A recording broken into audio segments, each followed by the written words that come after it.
Welcome to the Only Dream Big podcast, starring your host, Donnie Bedney.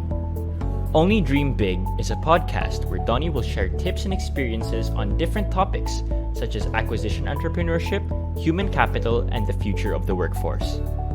He is the president of PSP Metrics and has been in the assessment and human capital management industry for more than 15 years, with the goal of driving change through people. As your guide on dreaming big, let's hear from the man himself. Everyone, to another episode of the Only Dream Big podcast. I am your host, Donnie Bedney, and so excited yet again. I mean, we are on a roll with amazing guests. My friend, someone who I've had the opportunity to admire as an entrepreneur for years, Portia Moore, is with us today. Welcome, Portia. Hi, thanks for having me. So, we're going to hop right in, because unfortunately we don't have a lot of time. That's the classic life of two entrepreneurs, but so excited that you fit us in. Can you really take, kind of the people back a little bit, right? And you can go back as far as like a child or anything, but, know that you do a few things entrepreneurially. There's something that's kind of a core. Or at least as I look at your life, is probably a little bit core.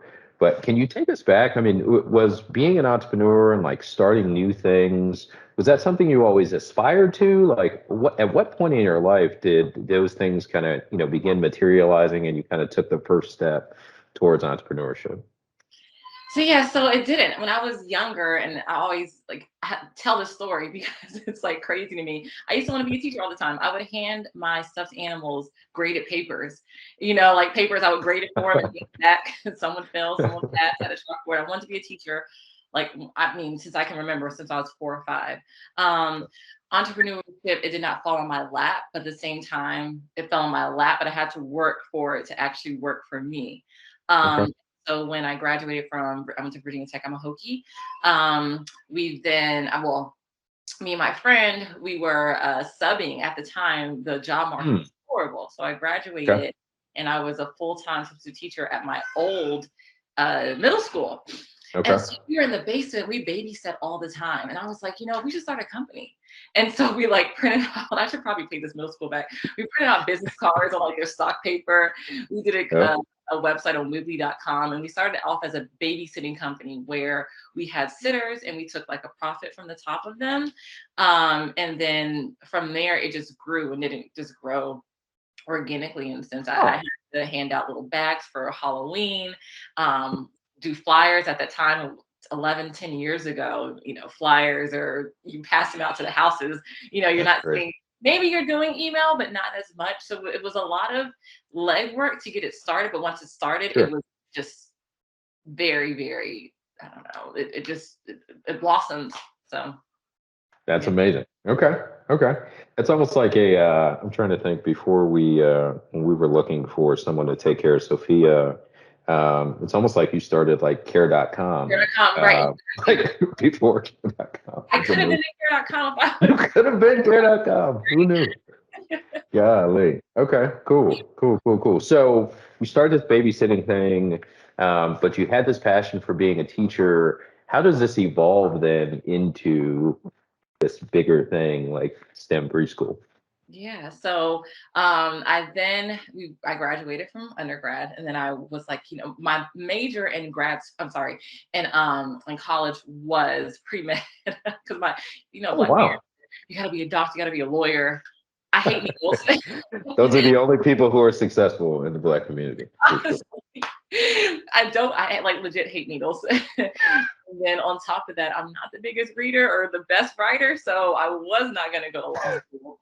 And so then I was going to go to physical therapy school. I could not get into physical therapy school. I think it was God's way of saying this is not what your passion is, for one, and what I want to do. Yeah. So I got into get my master's education at Marymount University because I got into George Mason and Marymount. When I tell you Marymount was the best experience, because with that I took math and science methodology classes for early education.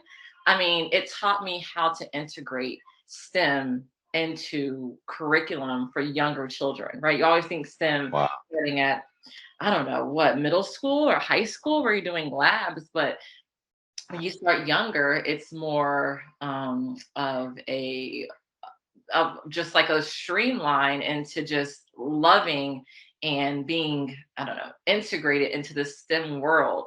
Mm, My master's education, then I wanted to open up so I was doing the babysitting company. I wanted to do an hourly babysitting center.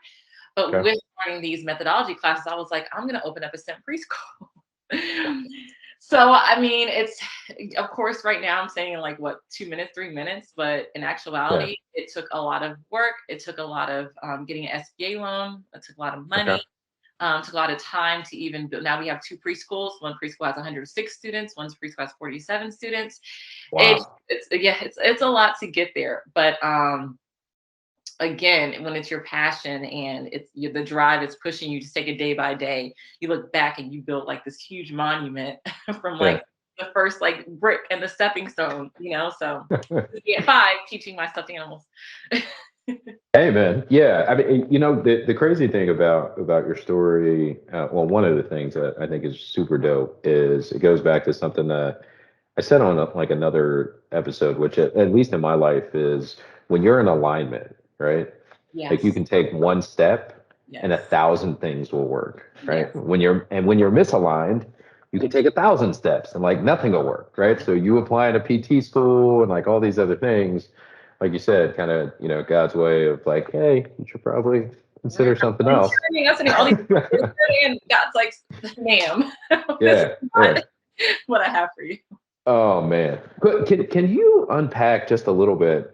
Because one of the things that we like to do here is really, just share some practical and pragmatic things. So when people leave from listening to the episode, they can kind of go and apply some of those things into their life, or at least call back, right? And so when you talked about like the journey and how some of this was difficult, and all those things, right? And so the saying that came to mind for me was like and I'm not going to get it completely right, but it's something like, your dream is often disguised like as hard work, or something along those lines, right? Or there's the whole like you've been given everything like to build a table, but like you get like a saw and a tree and something else, right? And so what were the steps that you took when you said like, okay, cool, I got these methodologies, I'm going to create like this STEM preschool. Like, how did you go about, like, what was the next step that you took kind of in your journey? I know you talked about the SBA loan and all that, but like, just practically, you said, hey, I'm going to start a STEM preschool. What did you do next? Yeah, so having education, having a background with it, having a love for children. I am not a fan of when people start businesses just because of the money, because sometimes you have to work in that business. Like Mhm. when I'm down a teacher, I'm the executive director right now, but I used to be the director. I had to change diapers. Like I was there for the children, so it's like really one thing working in your passion, not doing it for the money. Money will come if it's your passion, right? So yeah, so that definitely doing a business plan. I know some people are like, oh, no business plan, I don't need a business plan. But when it comes to something like a brick and mortar, I think a business plan is so important because you have so much overhead. When I got my SBA loan, I know SBA loans, I think 7% of 100% of who applies for them gets them. There is so much detailing you put in there. I need to know how much a pencil was compared to how much the smart boards were, and Sure. I know each and every price because I need to know, okay, well, I got to pay this loan back. So Yeah. what are these numbers, this demographic research I'm doing in the back end for how much I should charge each child, how Mhm. much I can maybe not charge Bright Horizons prices, because Mm. they're on the stock market, but I can charge a little bit less and, maybe be their competition, which I am their competition. Um, Sure. and so it's more about, and it's also about working every day for it. So when I started Mm. my business plan, I wasn't like, oh, okay, well, I'm gonna just do my business plan and apply for SBA. No, that's not how it works because you need a Mm. broker. Mhm. You need to find an actual location. You have to build your curriculum. You Mm. have to find teachers. You have so much you have to do. So every day you're working towards it. And then like I said, it becomes a big, amazing monument that you're like, hold on, I started from day one, from starting with my name and my logo on the business plan. And it's also contacting those people and hoping they help you. There's some people that didn't help me. Mhm. There's constant people that have been there, and Mhm. hopefully skipping some steps as they, give back to you and pay it forward to you and their Sure. advice. So, Yeah. in a nutshell, Dude, that's well, I mean, that's huge though, right? And once again, just aligns so much with not only the theme of like only dream big, but also driving change through people, right? yeah. And so, one of the things that I've encouraged folks to do historically is like, hey, when you think about like what you want to do, who are people that, are have accomplished things that you aspire to, or kind of along those paths and stuff like that. And so, as you talked about, the folks that you reached out to, to ask questions or maybe that had done things, et cetera. How many of those folks, I'm just curious, like how many people, if you can even remember back that far, how many people did you kind of reach out to for advice, when you did? I can't even count. I remember the five, like the top five people. One it was a friend that Okay. my friend was dating at the time. He had a lot of money. He still has a lot of money. Okay. And he Okay. told me, and I was like, oh, I really want to start this in preschool. This is before I got my SB loan because I failed the Yeah. first time I applied. And I was like, Mm. funding. He was like, well, you should go to GoFundMe. I'm like, okay. Wow. Shout out to GoFundMe. All right. Do some what is a hedge fund or whatever, some what is it Uh, called, that GoFundMe. And then another person who did on preschool, by the time I was at preschool, I was like, can you help me on my business plan? She was like, no, you can Google that. And I'm just like, oh, okay. But wow. the crazy thing is, I think the people that most are the people that don't Yeah. really help you, because they're like, well, I got here by myself, which you didn't. You never Uh, got here by yourself. no. Because when people ask me for my business plan, I'm like, oh, sure. Because you're not going to replicate what I have, because what I have is what God gave me and my passion and what I work, Sure. right? Um, Yeah. but the three people, my dad, he's a business partner with STEM Preschool, because when I tell you, every night for an hour, we sat there and we worked on everything from how much the tuition should be to Mm. what location we should be in to the business Hmm. plan. Um, that, and they put their house on lien. My parents put their house on lien for Wow. com- um, Holy smokes. All yeah, right. for collateral for the Okay. loan. That, I mean, my bank is BB&T. When I tell Mm. you, they have been so helpful to the point where I got another SBA loan for opening up Capitol Hill. And then Mm. also it was easy to get the PPP loan, because they were like, hey, Portia, I know you need it. What is it? Was it March 17th? I forget the day where it happened, but that Friday we had 106 students. We dropped down to 10 students on that Monday. So Holy it wasn't smokes. for Wow. BB&T and my relationship with my loan Hmm. agent, who knows where I would be right now. And definitely the Sure. fifth person are friends that are always like, hey, Portia, you said you want to do that. How are you kind of Mm. hold you accountable. Um, Okay. but I would say the two people that knew the most and could help me the most did it. Yeah. However, at the same time, it made me a stronger person, because let's say he would have invested into my business. Yeah. I don't think I would have worked as hard for it, right? Because with Mm. the SBA loan, I had to really dig deep into my business plan to know, Hmm. okay, well, 1 year mark, I want to have a preschool, right? Yeah. 3 year mark, I want to have two preschools. 5 year Hmm. mark, we now have curriculum. Got Any it. house can purchase it. We also have puzzles. And so, who knows if I'd have been like, oh, okay, well, you gave me money. Now I don't have to work for it. But when you Yeah. have to work for your passion and your dream to come alive, Mm. fire usually doesn't stop. So, Yeah. Yeah. yeah. Yeah. Well, I mean, I think don't want people to miss out on this, man. I think that passion, like you said, is so important. And then the resilience, right? I mean, it couldn't have felt great to reach out to people that like who you go back with, who are your people. Yeah. First of all, it's challenging enough, like talking to people like that and asking them for anything, Asking for right? something. Let alone them turning you down. Then it's just like, holy crap! Like if the people that I know the most, Right. like I get it. I have been there, man. Wow. But yeah, shout out to you, man. Just the resilience, I think, and that everyday piece, because I don't want folks to miss out on that, right? Like just the consistency can you talk about that a little bit? Just like the power of like consistency, especially, for something that, is a big dream, right? But just the fact that you can't get there like in one day. You cannot. So just 1 year. waking up and like the consistent, dude, that stuff, that the whole overnight, right? Because once again, these myths, self-made individuals, hopefully we've begun to crack that in this piece with some of your statements today. Self-made is false.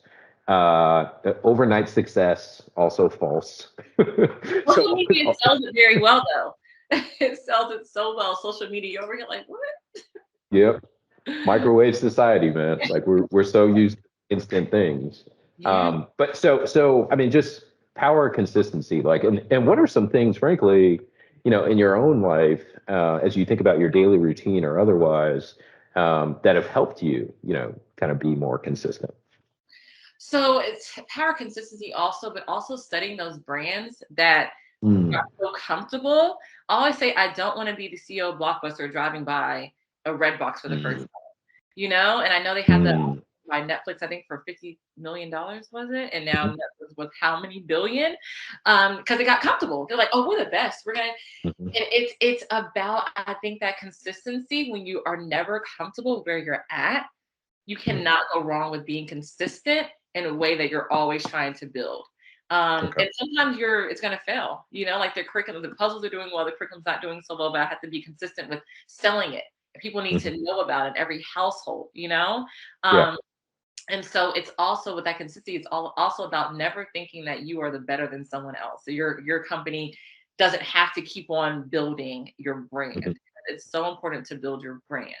mm. Um, and also what's big, what I'm really big on, I know some people don't like to do it, is getting reviews from your clients. How can I Ah. build my brand right now? What am I lacking? What is STEM Mhm, preschool lacking? What is curriculum lacking? What is the puzzles lacking? What is PD babysitting lacking? So that I'm mhm, always reaching more clients and more clientele. At mm. first, I know, like, I don't want to take reviews. What if they're bad? Okay. Can't get better. Make it better, right? Because the good is only good for for that one or two people, but the bad may be bad for like 100 people. You make it good, you now have gained those 100 clients. Yeah. So it's consistency. You're always building the bad to better, and consistency. You're always building the good to great. Mm. Um, I know it's easier said than done, but again, it's day by day, and it's not thinking that you are any better than anyone else. Look at Walmart. Now Amazon is there, and who knows what the next Amazon is. So Jeff Bezos better, not get too Man. comfortable. Can't, man. You can't, for sure. For sure. I mean, that's so powerful, man. And I want to say this is something that's sticking out to me just as you're saying it. And that's frankly one of the luxuries of putting on the pod now is I just get to have, amazing conversations with dope people. So I just leave inspired. And I'm hoping everybody else does as well. But like if anything, like I've just been inspired. I think that one of the things that you just mentioned, the power of being willing to like accept feedback, right? Yes. Yes. And that doesn't mean, and I'll throw in like a slight caveat or asterisk, right? Like all feedback is not great feedback, Not great feedback. right? And most However, are not good customers either. I've had to fire some customers too. you, man, that will preach. That will preach. I, yeah, we'll have another episode where we bring in a couple people and talk about firing folks that you just should not be working with. But I think that there's a significant power in self-awareness, Mm, and being willing to, either as an individual or as you think about your business, being aware of where you are currently, right? We can go all the way back to one of our first episodes. Anthony Flynn, shout out to Ant. He said, folks often uh, overestimate who they are mhm. at the cost of underestimating who they can become, Yeah, that's great. right? And I think you could apply that, like, that's one of the things that resonated with what you were just saying, right? Like, thinking about where your business is today, where you are as an individual today, and getting a clear picture of what that is it's only going to be powerful because of where you're attempting to go or where you say you want to go. Yeah. How else do you build and become that? Or if you are, let's say randomly, you're blessed and your business is exactly where you said you wanted to be in 10 years today, then maybe you need to increase the size of your dream. Yeah, that's a Right? small dream. That's a small dream. And also I have to realize that not entrepreneurship is not for everyone. I'm big on that. And Mhm. growth should be for everyone. But if you want to be a teacher, a classroom teacher, which is an amazing profession, all your life, do it, go for it. But Mhm. you always want to grow. This student right now, he has a D. I want him to have an A, at the end of the semester. So it's always something you are growing to. It may not be, Yep. oh, okay, well, I want to be a principal next year. It may just be Sure. to see my children excel and exceed. Yeah. So, sometimes it's always, sometimes you don't want to always get frustrated. Oh, I got to build this and grow this because, Yeah. that level of growth is not for everyone, right? If everyone could be Jeff Sure. Bezos, they would, or Elon Musk, they, would have. That's you know what's funny, and I'm not going to take us too far down this rabbit hole. Is like I actually slightly disagree with that. Right? Oh, Like yeah. I don't believe that if everyone could be Jeff Bezos or could be Elon Musk, they would. Oh, yeah. I don't believe that they would at all. Yeah. And frankly, the reason they're not is because they're not willing to be them.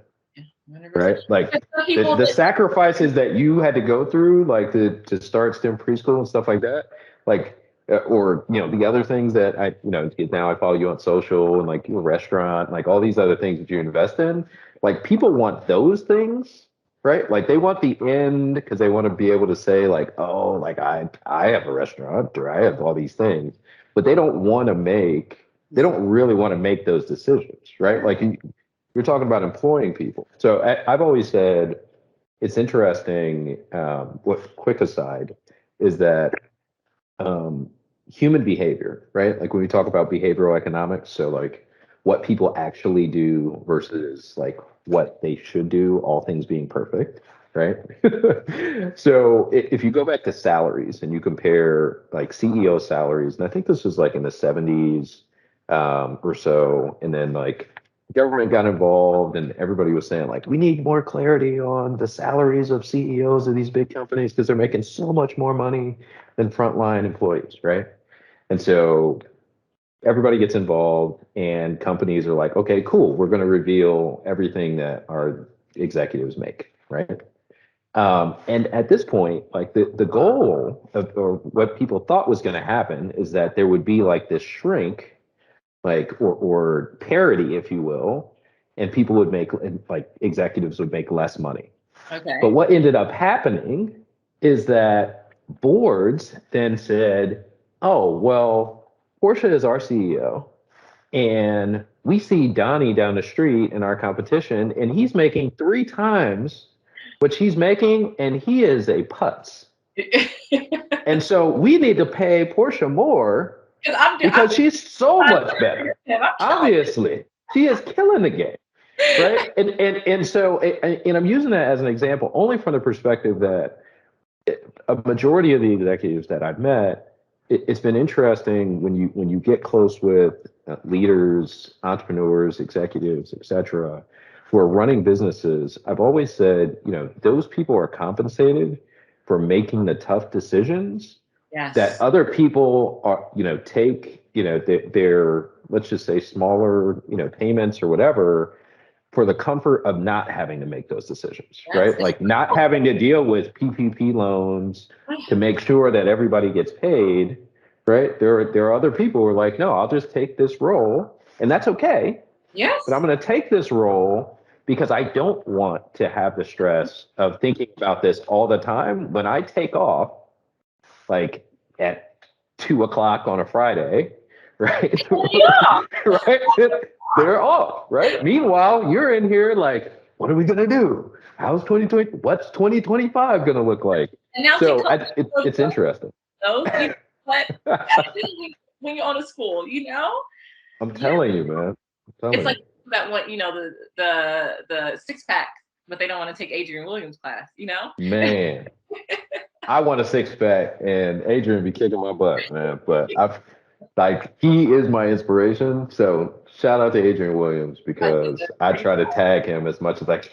Me too. He likes it. He likes my stuff. I'm like, hey, Man, he's reposted some of my stuff, man. I get so excited. It helps me go get my butt kicked again.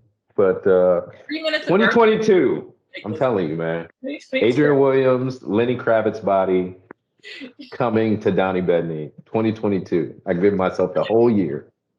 Lenny Kravitz, 57 years Also, old. I don't gotta expect get it my in mind right. January 15th, though. Don't expect that in January. I've done 10 classes, That's what people expect. I've done 10 workout classes. Oh January 15th. no. No, Oh my God. Well, and then once again, right? Like all these little things, right? So it's the consistency because the thing I know for a fact, and I fought this for years, no matter what workouts I do, I can't outwork a terrible diet, You right? cannot. Like the lifestyle change I had to make to eat differently is still my biggest struggle, Yeah. right? But I know for a fact, like as I continue to tighten up on that, the better I get. If I can do 80% of that in 2022, then like it will occur. And If just I do less than that, it won't. And just like business, you cannot outwork a terrible schedule. If Oh, I'm not sticking to a consistent schedule on how to build, my mhm. business is not going to grow. I Yep. can have the clients all I want, right? But if Mhm. my clients right now, but I don't have a consistent schedule where I'm building my brand and making my business better, those clients are going to stay to 100 at 100, maybe go down to 80, maybe go down to 70. Mm, They'll mm. never grow. You can never outwork an inconsistent schedule. Ooh. That was good. That was really, really good, man. And tying up just our conversation because thank you so much for the time that you've given us today. Yeah, I want to go back to one of the things that you said earlier, where you were talking about like wanting to, continue to build your brand and like more people need to know about you and everything else. And it reminds me of this statement, and it was like, your problem is not overexposure. Your problem is scarcity. Nobody knows who you are. Exactly. Yeah. Right. And so being able to push whatever your vision is, your brand, individual, company wide, whatever, that's just so powerful, man. And how else can you do that except for exactly what you said, having that consistent schedule? Yes. Um, Random question, because this is going to be funny based on our last episode that we released anyway, um, before with Rob, Marty. And what time do you wake up and how much sleep do you get? So I have, we have On children. average, on average, on average. Before Belle, which is my 16-month-old. I mean, I would go to sleep around 10 and wake up around 6. I used to love Orange Theory. I still love Orange Theory, but now the Peloton in my basement, so it's a bit Okay. easier, more convenient, especially with COVID. So Now, 8 hours, 8 hours. 8 hours, 8 hours. I meant Okay. back in the day before Belle, I would sleep 9 to 10 hours, honestly. But when Wow. I would work consistently and really, I would work out, shower, go to work, and work on my business, my brands for like Okay. 8 hours, right? Okay. Now the child is a little bit different, right? I go to bed around 8 or 9. I'll wake up around 6:30 is when I like to work out. Okay. Peloton makes it easy. So you can do like a 30, 45-minute boot camp. You don't have to Yeah. worry about, running to Orange Theory or waiting in Oh, line. Da, da, da. it's a So big deal. like, I'm up around and I'm ready around 7:30, Okay. a shower by 8:15, and my day gets going. We take Bill to school, and then Hmm. it's from there. If I have to hire a new employee, and then again, I don't really work in my business too. So what I do is I do Okay. HR because I'm very picky about my staff, and I pay my teachers. I still do that, but everything else on contacting behavior modification at the school, all that stuff that directors should do, they do it. So I Sure. have more time. Not I'm working in my business, I can work on my business. Oh, that's Um, amazing. Yeah. so 8 hour, I get a full. I try to get full 8 hours. Who knows? When Bell works at 3 a.m., sometimes it's not. Once again, the consistency, right? Like, I mean, I just think there's Yes, so much power, and I'm and yes. I'm gonna start asking this a little bit more in 2022 because we've had a few guests, and it's amazing to me. Once again, misconceptions, right? Like, no sleep, very Oh, little sleep. please. The successful people I know are so phenomenal at managing their energy Yes, and getting rest, right? yes. Because once again, because of the magnitude of the decisions they make you can't have that foggy, like, I'm so sleepy kind of, brain when you're making these decisions. So thank you. 8 hours. We can shoot for it. Once again, whether or not the And write ladies. down everything you have to do. Write down There we, everything you have to do. there we go. Honestly, it's always with me. My list. There we go. That's Because if perfect. you forget, it's a wrap. And now you missed a meeting. You didn't hire that Yep. teacher you needed to hire. Yeah. Oh, Yeah. got to do it, man. You got to do it. Well, hey, Portia, thank you, thank you, thank you, thank you, thank you, thank you for this time, dropping some gems for us. Shout out to everybody else. This has been the Only Dream Big podcast. We'll see you next week.